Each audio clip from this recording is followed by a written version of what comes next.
Do your expectations about accuracy change when you see the disclaimer "based on" or "inspired by" in the opening scenes?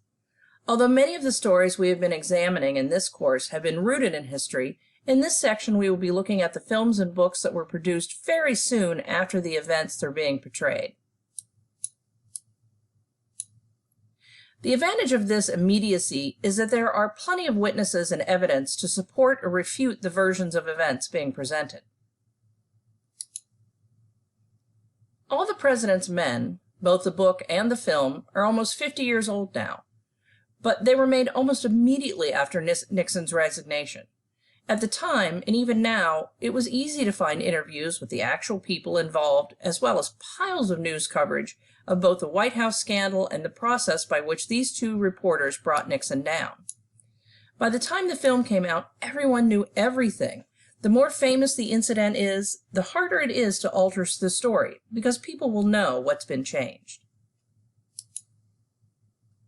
The list of films based on actual events on Wikipedia lists 78 films made in 2019 alone. These include Bombshell, about the sexual harassment lawsuit at Fox News, and The Two Popes, about the relationship between Pope Francis and Pope Benedict. Both of these stories are living people who are currently in the news and in the public consciousness.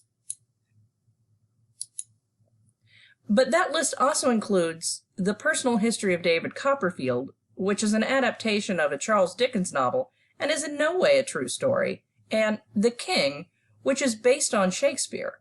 Henry V was a real English king, but he lived a few hundred years before Shakespeare, so the claim that a film or novel is based on a true story should be considered highly suspect until you verify the facts. Even with contemporary films about recent events, the true story element can be compromised by the writer or director's point of view. Both The Insider and The Informant are true stories about corporate insiders who exposed crimes within their own companies. Russell Crowe's real-life character is portrayed as a brave whistleblower who sacrifices his own career to expose wrongdoing in a heavy drama. Matt Damon's real-life character is portrayed as a bumbling moron who unnecessarily implicates himself and goes to prison. I would imagine the real tobacco executive Jeffrey Wigland was happy to be portrayed as a dramatic hero, while the real agriculture executive Mike Whitaker is probably not that happy with his depiction as a comic fool. Even if the facts line up, writers and filmmakers have a lot of control over how that evidence is presented. Currency and public interest affects the success of true stories. All the President's Men and Mark Felt, the man who brought down the White House, tell the same story from two different points of view, 40 years apart. Both are about how a high-ranking government informant helped two Washington Post reporters link the Washington break-in to President Nixon, leading to his resignation. Both are slow-paced dramas with a lot of talking on the phone and typing, things that are not inherently cinematic or exciting. Both take a long, complex story and can condense it to just the important parts with big stars playing the lead roles. All the President's Men was a huge commercial and critical success and was nominated for 8 Academy Awards. But the Mark Felt film came and went with little notice. Why? Timing.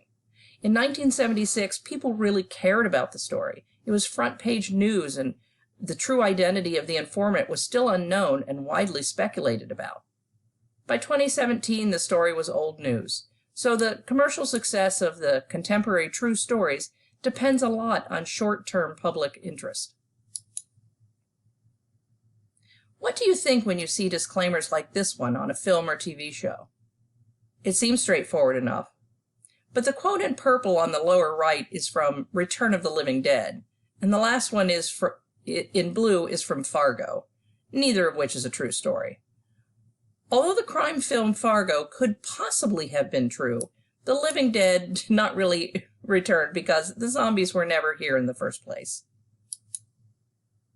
The disclaimer on the television series South Park is funny because it points out what disclaimers are supposed to be: legal protections against lawsuit, libel, and slander.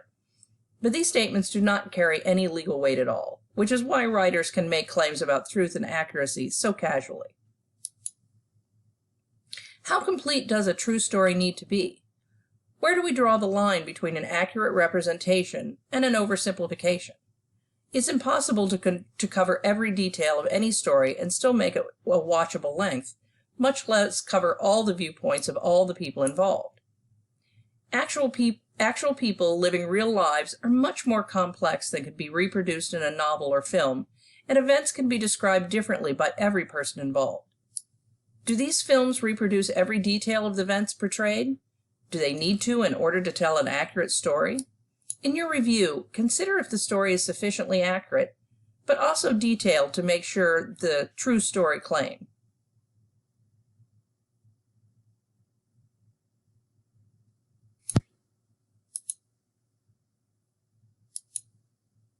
Also, keep an eye out for lazy writing that relies too heavily on character stereotypes. In reality, people's relationships, motivations, feelings, and actions are complicated and often unknowable. But to make a fluid narrative, writers tend to assign the following roles to the primary players in the story. Heroes. People who did something great.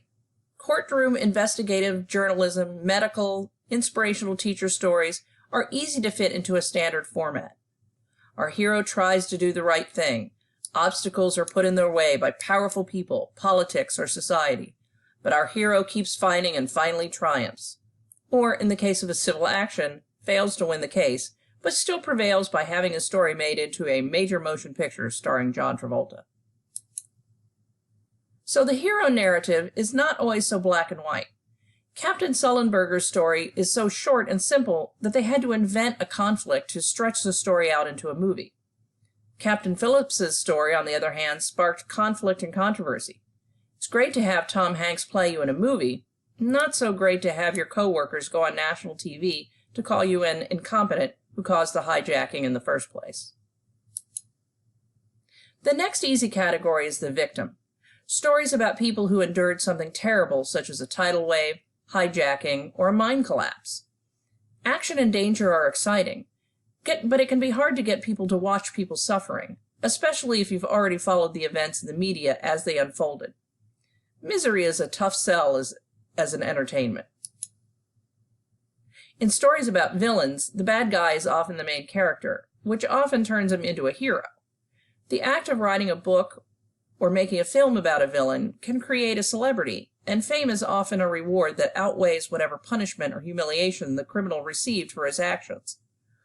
The author of the biographical Wolf of Wall Street details decades of immoral, illegal, and antisocial behavior on his part, which harmed hundreds of people, but he still profits from the story and is rewarded with Leonardo DiCaprio as his representative.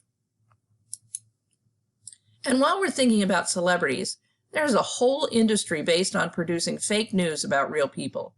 Before the internet, we got this sort of thing from the tabloid newspapers at the grocery store checkout. In earlier times, no one really believed these stories, so they didn't do any real damage. It will be up to the historian to determine what effect the current wave of disinformation has on society and our understanding of our history.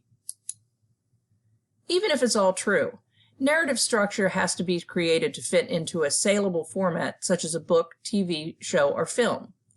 Very often this involves condensing or rearranging events. To be successful, writers like to end the story on a high note and leave out the untidy ends that are so common in reality. When working on this assignment, first verify the facts, but also look at the point of view. Is the main character being presented as a hero, a victim, or a villain? And is that historically accurate, or does it just make a better narrative? Did anyone object? Was there controversy or opposing points of view when the book or film came out? What was the original source material for the story? Boring is best means that reputable news sources, first-person accounts, and courtroom records are more reliable than sensationalized or politicized sources. Remember, entertainment is fleeting. The work of the historian has lasting value.